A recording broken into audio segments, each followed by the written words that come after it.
Disneyland మొదటగా తెరవబడినప్పుడు Walt డిస్నీకి అత్యంత ఇష్టమైన మరియు అతని మొట్టమొదటి పాత్ర మిక్కీ మౌస్.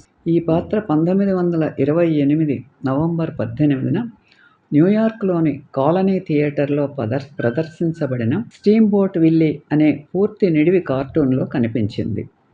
ఈ కార్టూన్ డిస్నీ యొక్క మొదటి ఫీచర్ చిత్రంగా మరియు మిక్కీ మౌస్ మొదటిసారి కనిపించినందుకు ప్రసిద్ధి చెందినప్పటికీ నిర్మించబడిన మొదటి మిక్కీ మౌస్ కార్టూన్ ఇది కాదు. ప్లేన్ క్రేజీ అంతకుముందే నిర్మించబడింది, కానీ అది మూకీ కార్టూన్ కావడంతో శబ్దంతో ఉన్న స్టీమ్బోట్ విల్లీకి ప్రాధాన్యతనిచ్చి దానిని పక్కన పెట్టారు.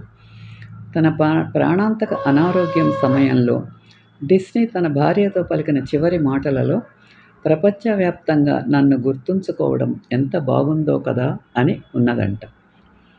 ఎలుక సృష్టికి ప్రపంచం మరియు డిస్నీల్యాండ్ సాధ్యమని నేను పెట్టుబడిదారులను ఎన్నడూ ఒప్పించలేకపోయాను, ఎందుకంటే కలలకు పూచీకత్తు చాలా తక్కువగా ఉంటుంది.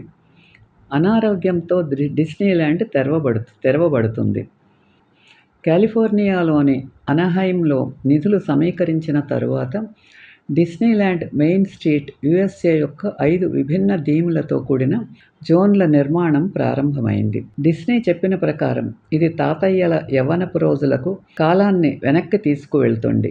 ఫ్రాంటియర్ ల్యాండ్ మన పూర్వీకుల మార్గదర్శక స్ఫూర్తిని చాటి చెబుతుంది. అడ్వెంచర్ ల్యాండ్ ఒక అన్యదేశ ఉష్ణమండల ప్రదేశం.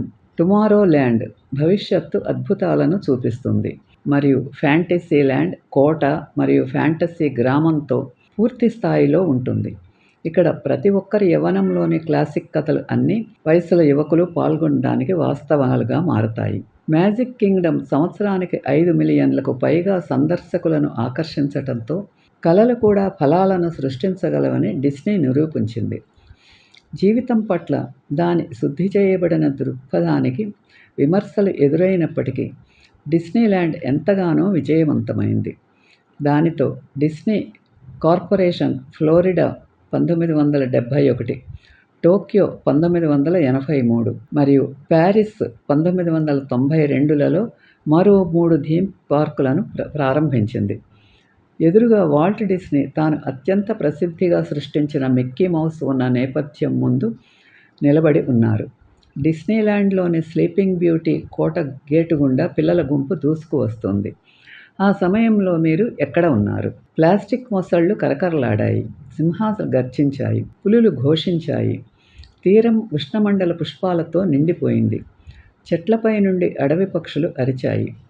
వాల్ట్ డిస్నీ శాంటాఫే మరియు డిస్నీల్యాండ్ రైలు నుండి దిగగానే కల్లోలభరితమైన ప్రపంచంలోని ఈ అద్భుతాల ఆనందమయ ప్రపంచం మాయాదండం లాంటి ఆకస్మికతతో ప్రాణం పోసుకుంది. అక్కడి నుండి డిస్నీ మెయిన్ స్ట్రీట్ యుఎస్ఏ ప్రారంభంలో ఉన్న టౌన్ స్క్వేర్కు నడుచుకుంటూ వెళ్ళాడు. అతని అంకిత ప్రసంగం చాలా సరళంగా ఉంది. ఈ ఆనందమయ ప్రపంచానికి వచ్చే వారందరికీ స్వాగతం అని అతను అన్నాడు. ఈ వీడియో మీకు నచ్చితే లైక్ చేసి, షేర్ చేసి, సబ్స్క్రైబ్ చేయండి.